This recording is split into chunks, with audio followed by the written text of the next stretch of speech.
Regulators are not just looking at crypto, they are hardening the perimeter around platforms, custody, and financial crime controls, while still experimenting with tokenized settlement behind the scenes. That shift matters because it changes the question from is tokenization coming to under what rules and with what compliance burden. In this episode, I will compare Singapore and Australia as two very different governance models for digital tokens. We will map who regulates what, how each country's regulatory language has evolved over time, and what their policy-making cycles look like when you view them through a simple four-stage lens: strategy, consultation, deliberation, and evaluation. And importantly, we will close with the real-world adoption drivers: what actually pushes token activity forward each country and what holds it back.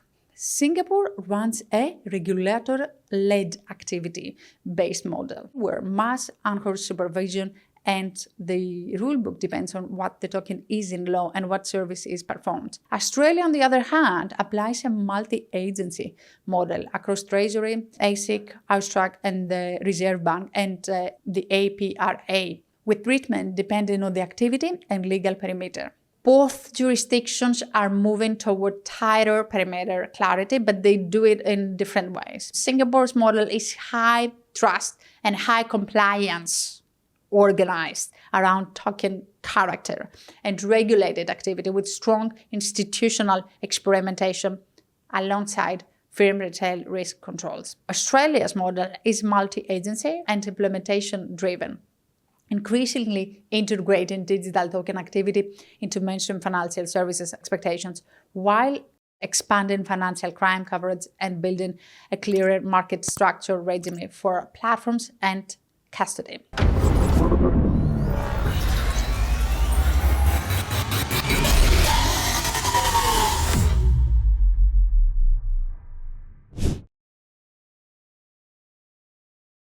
And now, let us begin. So we will start basically with the regulatory architecture and the key institutions. Who regulates what, right? Singapore's regulatory framework for digital tokens is based on the regulatory activity and the legal character of the token and is implemented through a multi-agency architecture. The Monetary Authority of Singapore is the primary regulator.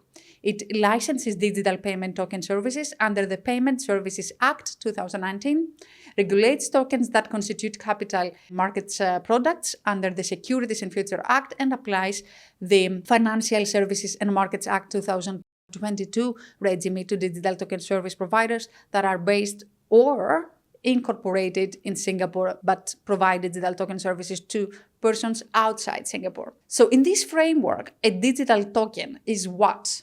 It basically includes either a digital payment token or a digital representation of a capital markets product that can be transferred, stored, or traded electronically. Here to say that it's excluding the excluded digital tokens, all right? Now, a digital token service provider is a person that provides a digital token service, and the digital token service user is the person that uses such a service. Now, the Suspicious Transaction Reporting Office within the Singapore Police Force receives suspicious transaction reports and supports financial crime investigations, while Minister of Law oversees anti-money laundering and countering the financing of terrorism obligations for designated non-financial sectors outside monetary authority licensing. In Australia, on the other hand, oversight of digital asset activity is shared across multiple regulatory bodies, and regulatory treatment, of course, depends on the activity being performed and the relevant legal perimeter. The Commonwealth Treasury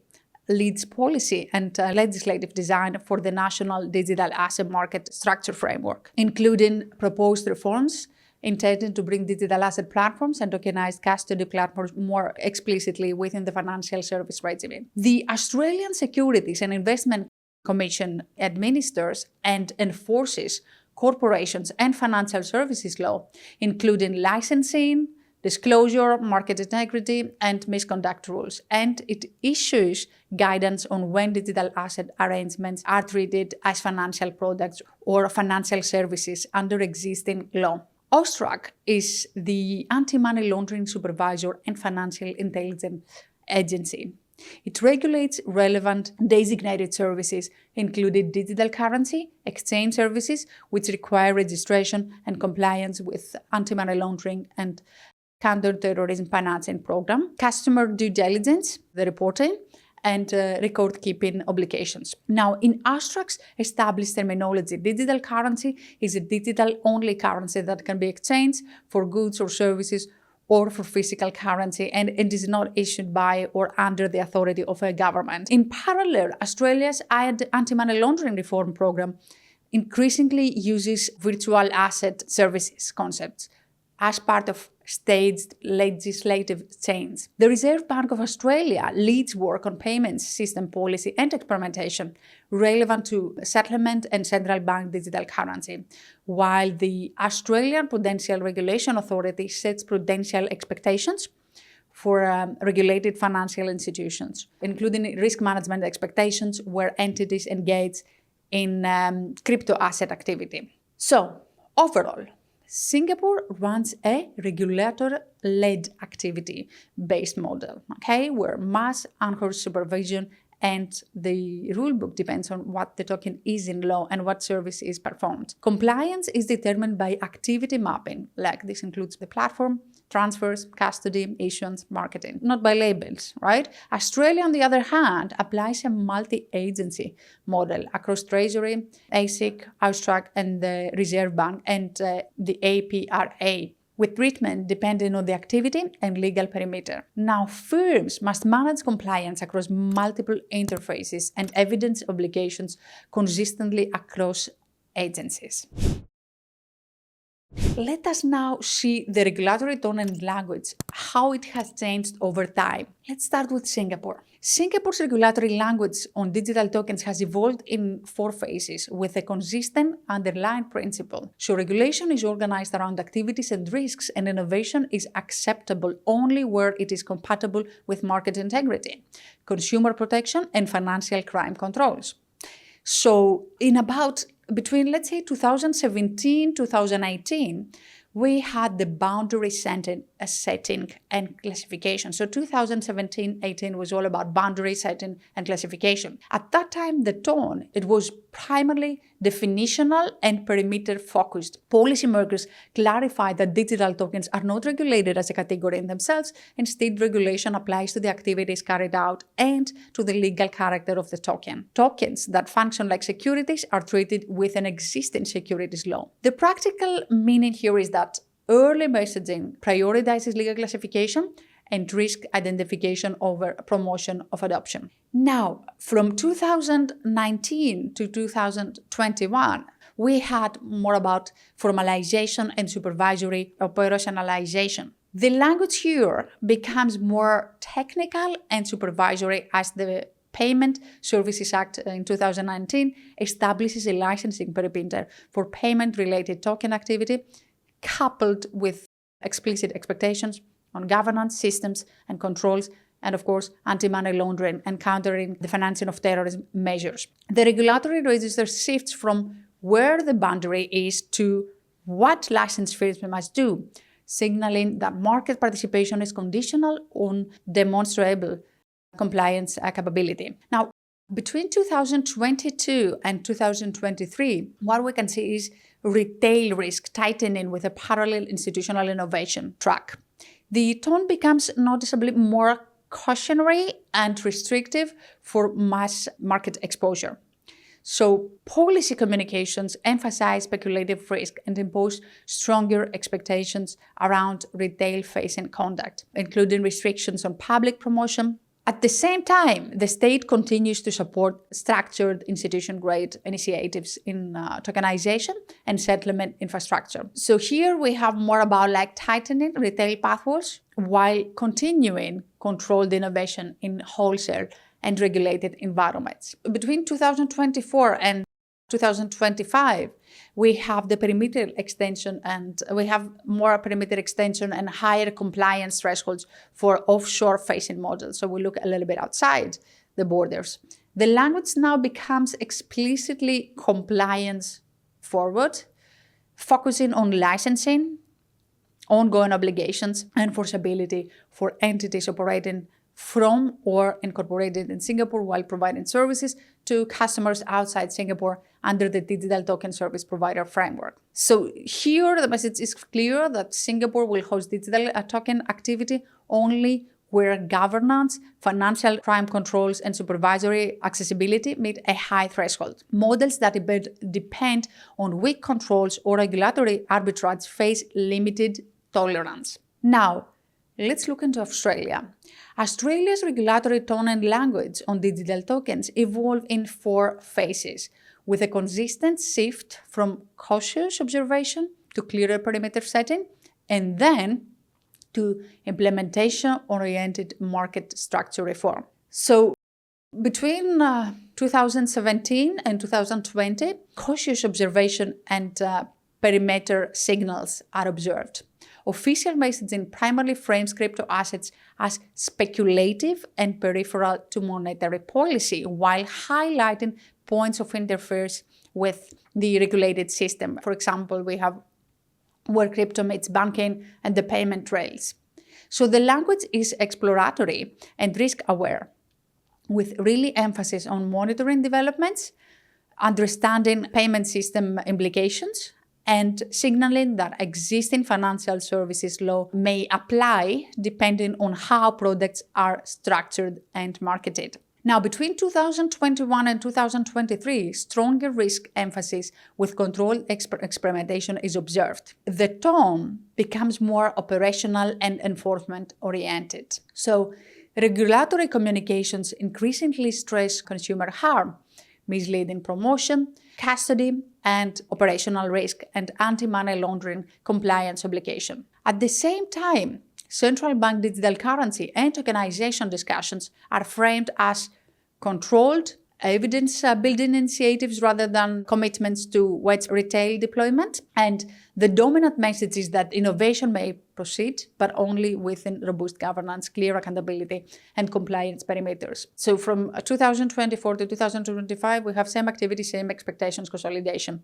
So the language increasingly normalizes the view that digital asset business models should be held to mainstream financial services outcomes, including appropriate licensing if required and where required, market integrity, disclosure and conduct standards, and demonstrable systems and controls. Policy communication shifts from how we interpret existing rules toward to how the perimeters should be modernized, preparing the ground for a dedicated market structure framework for platforms and custody. A little bit at the end, let's say, of 2025 and 2026, we see implementation-driven market structure and expanded financial crime coverage.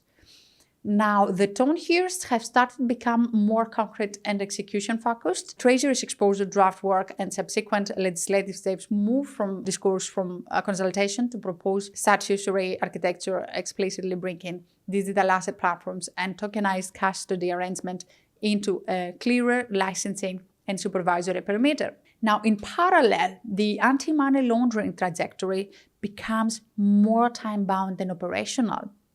Austrac sets states commencement milestones, publishes implementation guidance for newly captured sectors, and progressively expands the scope of regulated virtual asset-related services. The overall meaning of this phase is not that they do deregulation, right? It is a formal integration. Digital token activity is increasingly treated as a part of the core financial system perimeter with clearer authorization, pathways, and higher, more explicit compliance expectations. So, looking at both countries, Singapore's language matures from perimeter setting to enforceable licensing and controls, to tighten retail risk measures, and then to higher thresholds for offshore-facing models with Singapore Nexus. A high trust, high compliance pathway, it becomes very, very clear. Now, innovation is viable, but only with demonstrable governance and financial crime controls. Australians, on the other hand, tone, it basically moves from cautious monitoring to a more clear perimeter setting, and then to implementation-focused market structure reform, increasingly applying the same activity, same expectations. And the takeaway here is formal integration into mainstream financial regulation with raising expectations for platforms, custody, conduct, and anti-money laundering maturity. Now, let us look a little bit on the 4 stages of the policy cycle. So basically, to keep this comparison clear, I'm going to use this simple policy process lens, just to remind you that we have already covered these processes, the previous episode, in episode 6. So remember, in policy making, we broadly have, let's say, when a government wants to create the policy for a new technology, let's say, broadly they follow 4 processes: the strategic, consultative, deliberative, and evaluative processes. Now, strategic processes are about the direction and the ownership, meaning like who takes the lead, what objectives dominate, and how the balance is framed between innovation, investor protection, anti-money laundering, and counter-terrorist financing, and the financial stability. Now, the consultative processes are about who gets to speak before wheels hard. And so here we have public hearings, warnings, speeches, guidance papers, calls for evidence, and generally consultations. Then we have the deliberative processes. Those are about where institutions translate broad principles into concrete governance. So here we have legal text, we have authorization thresholds, we have licensing conditions, we have disclosure duties, we have supervisory expectations and enforcement tools. And then we have the evaluative processes. This is where the loop is closing. So the authorities here react to market developments, failures, enforcement cases, and cross-border risks. And then they decide what to tighten, what loopholes to close, and what to redesign as the market evolves. Let's now go and apply these 4 policy processes into Singapore and Australia.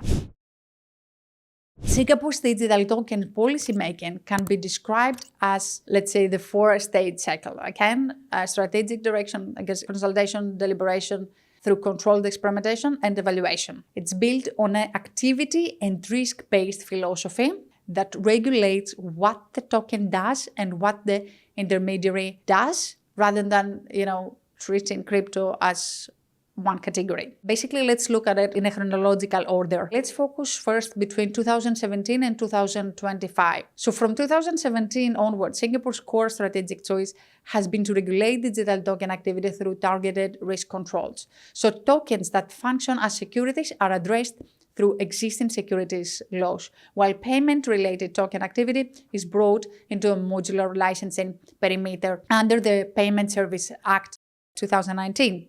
Strategy then tightened around 3 priorities. Number 1, making strong anti-money laundering and countering the financing of terrorism controls, precondition for market access. Number 2, constraining retail-facing exposure and speculative harm through conduct and access measures. Number 3, sustaining institution-grade innovation in tokenization and market infrastructure. So basically, this trajectory culminated in a clearer offshore-facing perimeter by 2024 to 2025 through the digital token service provider regime for entities operating from Singapore or incorporated in Singapore while serving customers outside Singapore, accompanied by an explicit high bar posture for licensing. So after August 2025, strategic direction continued through public commitments and policy signaling around scaling wholesale settlement innovation. For example, trials involving tokenized government instruments and expanded wholesale central bank digital currency experimentation. Together with renewed emphasis on cross-border settlement partnerships to modernize real-time foreign exchange and digital asset settlement. Now, looking into the consultation. So basically the consultations in Singapore blends formal public consultations with structured engagement in concrete risk measures. So domestically, consultation has been used to refine licensing expectations, strengthen conduct requirements for digital payment token services, and develop market integrity and consumer protection measures. Now, internationally, consultation increasingly connects Singapore's domestic rulemaking to global consistency and standards alignment, particularly on market integrity, investor protection, financial stability, and financial crime controls. Close to the end of 2025, this consultative function is also reflected in the issuance and updating of interpretive guidance that clarifies how existing security law applies to the tokenized capital markets products and what good market practice and basically disclosures should look like in tokenized issuance and trading contexts. Now let us look a little bit on the deliberation processes. So deliberation through controlled experimentation, how it looks like. In Singapore, it is kind of like transitional. The regulator and ecosystem use structured pilots to test what can work safely in real market conditions and to convert lessons into scalable and infrastructure expectations.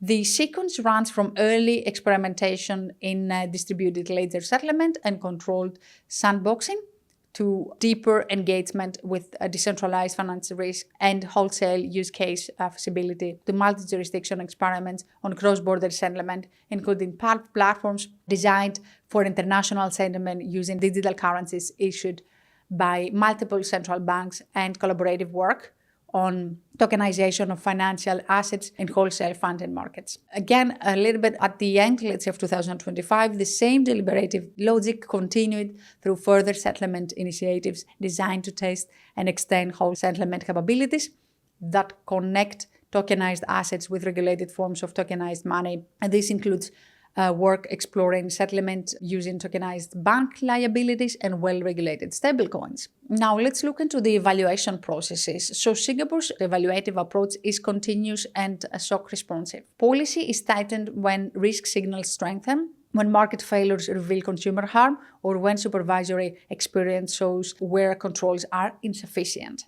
So this evaluative posture explains the progressive tightening of retail-facing rules, repeated reassessment of stablecoin risks and safeguards, and movement towards conservative prudential treatment for high-risk crypto asset exposures in the banking system. In the end of 2025, the evaluative tightening is also visible in measures aimed at strengthening discipline in digital marketing and online promotion of financial products, which reflects a judgment that consumer-facing distribution channels required stronger guardrails based on observed conduct and exposure risks. Before we basically summarize the differences between them, let's look at Australia. Australia's digital token policy making can be, again, we will look at it from the four processes. In Australia, the responsibilities are distributed across the Commonwealth Treasury, market design and legislation, the Reserve Bank of Australia.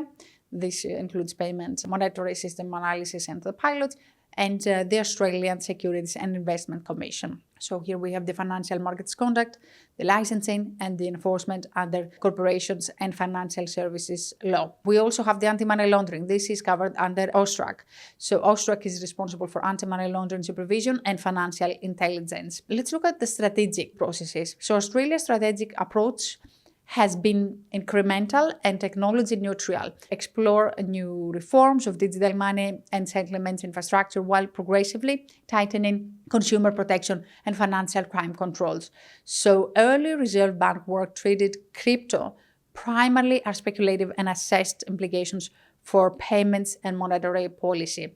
Then evolved into more structured exploration of central bank digital currency and wholesale settlement use cases. Now, if we look from 2022 and onward, the strategic emphasis sharpened around risk, especially consumer harm, and anti-money laundering obligations. After August 25, the market structure agenda moved from policy design towards the legislation, including the bill introduced to Parliament in late 25 to define the concepts and tailored application of financial services law to digital tokens, digital asset platforms, and tokenized custody arrangements. Now, in parallel, AUSTRAC's reform program set explicit implementation milestones that expand anti-money laundering coverage to additional virtual asset-related services from 31st March 2026 and extend obligations to broader transit to sectors from 1st of July 2026. Now,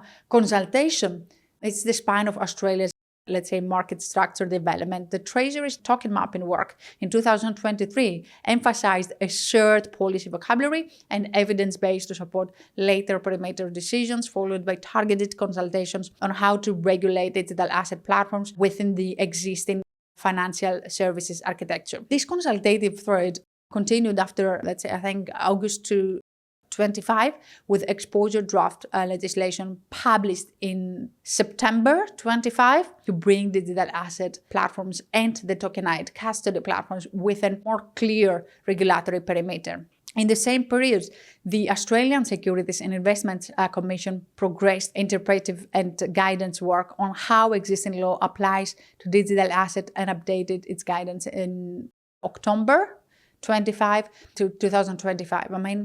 To improve clarity and provide transitional support as reforms advance. AUSTRAC also signaled a structured implementation pathway, including a commitment to publish sector-specific guidance for newly captured sectors at the end of January 26. Let's look into the deliberation. Deliberation in Australia is anchored in controlled pilots that translate policy questions into operational evidence, particularly in wholesale payments and tokenized settlement. Reserve Bank collaborations with research and industry partners developed into more structured initiatives, such as the Project Acacia, which explores how different forms of digital money and supporting infrastructure could enable wholesale tokenized asset markets and settlement and efficiencies. So this experimentation functions as deliberation, right? It informs feasibility, governance, risk controls, interoperability before wide-scale regulatory commitments are finished. Let's look into the evaluation processes. So, Australia's evaluative processes show a clear shift from viewing crypto as like peripheral toward trading stablecoins, tokenization, and digital asset platform failures as issues with meaningful consumer protection and market integrity implications, and as such requiring clearer perimeter rules and stronger enforcement capacity. And this is reflected actually in sustained enforcement focus on misleading conduct and investor harm, and in AUSTRAC's growing emphasis on systems and controls maturity and the expansion of the anti-money laundering perimeter. Now, after the August 25, evaluation is visible in basically two practical moves. So first we have the AUSTRAC states reform milestones. This includes the January 26 guidance and the March 26 commencement for expanded virtual asset coverage. And then the second is the legislative and supervisory design intended to reduce uncertainty by bringing platform and custody activities into a more explicit licensing and conduct regime under the financial services law into both countries. Singapore's policymaking is not linear, innovation first or restriction first model, but it is a disciplined cycle which includes the setting of risk-based strategic perimeter, consultation to refine the controls they have in place and the expectations, deliberation through controlled real-world testing, and then recalibration of rules and supervisory intensity as the risk, market, and practices and the cross-border conditions evolve highly and rapidly. Tokenization is supported mainly through supervised institution-grade routes with rising expectations for auditable controls and operational resilience. Australia's approach is incremental and technology neutral, but it starts being increasingly execution-driven, combining consultation-led market structure design with controlled pilots and stronger consumer harm, and of course, high emphasis in anti-money laundering. There is a movement from interpretation to statutory architecture with clearer licensing and conduct expectations for core intermediaries. Now, in Singapore, digital token adoption is shaped by a tightly coupled set of policy, economic, and socio-cultural drivers, with government actions and regulatory choices operating as the primary catalyst. So first, government initiatives, partnerships, and policy direction plays a decisive role by creating an enabling environment while simultaneously setting the boundaries of what is acceptable and scalable, meaning adoption is strongly mediated by how innovation-supportive regulation is perceived to be. Second, Adoption is influenced by the interaction between the market fundamentals and cost frictions. So demand and supply dynamics, of course, matter, but so do transaction cost fees, particularly because Singapore already has efficient and cheaper financial alternatives, making thus the adoption more contingent on whether digital token offer a clear competitive advantage. Third, we have socio-cultural conditions that shape the uptake. These include the expertise, the perceived usefulness, and trust. So awareness alone, of course, is insufficient, and just knowing about the crypto is just insufficient and insufficient. And the complexity of digital tokens makes specialist capability a key enabler. Perceived usefulness supports adoption, yet public trust can remain fragile due to concerns about scams, fraud, and risk, even when usefulness is recognized. Finally, Singapore's adoption pathway is also affected by structural and network factors, like including its small, let's not forget that, it's a small domestic market, which can reduce the immediate scale advantages of mass adoption and its role as the broker connecting financial and technological networks, which supports diffusion through institutional and ecosystem linkages rather than purely consumer-led uptake. Now, what about Australia?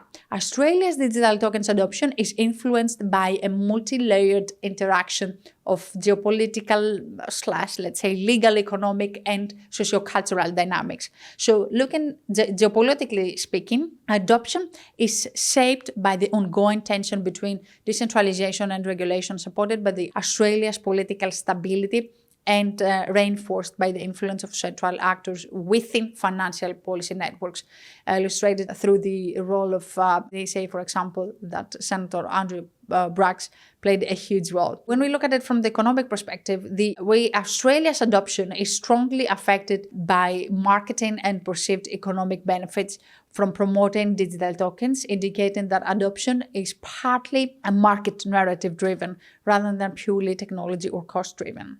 Now, sociocultural speaking, knowledge and awareness are acknowledged, but knowledge and awareness, they do play a role, but they treat it as insufficient, okay? It's not enough knowing or being aware of the digital tokens. So what does it play? What exactly is playing a role here? Expertise. Expertise is a decisive enabler. Why? Because of the complexity of digital tokens and their implications. However, adoption is also constrained by trust-related frictions. For example, we have public trust and we have the perceived fear of digital tokens in Australia. This is because they are often associated with scams, with fraud, which can harden, let's say, the adoption, even if perceived usefulness exists. Then we have Australia's relative geographic isolation playing a role because it may reduce the frequency and ease of direct interactions compared with more proximate regions, while shared cultural norms with the UK, for example, support social relatedness. Yet, Australia still displays a distinct diffusion pattern, characterized by a heightened fear related to the UK's, let's say, stronger investor appetite. So, overall digital token adoption in Singapore was shaped by government direction and regulatory design with institution-led initiatives, creating templates for tokenized markets. Economic uptake depends on clear advantage over efficient incumbents, and socio-cultural uptake depends on expertise and trust. Again, here, let me remind you that awareness is not that much important. So basically, the diffusion for digital tokens tend to be infrastructure and institution-driven, not purely consumer-led. In Australia, on the other hand, adoption reflects tension between decentralization and regulation, which is influenced by marketing and perceived economic upside, and is constrained by trust, frictions linked to fraud, scam concerns. Structural distance can also affect the network interaction compared with a more, let's say, approximate regions. So the risk perception and credibility signals play an outsized role alongside policy design. So that brings us to the end of today's Singapore versus Australia comparison. The key lesson is that Both jurisdictions are moving toward tighter perimeter clarity, but they do it in different ways, okay? So Singapore's model is high trust and high compliance organized around token character and regulated activity with strong institutional experimentation alongside firm retail risk controls. Now, Australia's model is multi-agency for sure and implementation driven, increasingly integrating digital token activity into mainstream financial services and expectations, while expanding financial crime coverage and building a clearer market structure regime for platforms and custody. So, if you found this episode useful, then subscribe and share it with anyone working in regulation, compliance, policy, or digital assets. And I would like to hear your view. Where do you think the hardest regulatory convergence point will be? Platform, licensing, custody, accountability, or financial crime controls across borders? So you can leave a comment below and turn on notifications so you do not miss the next episode of By the Rules. Thank you for watching, and I will see you next time.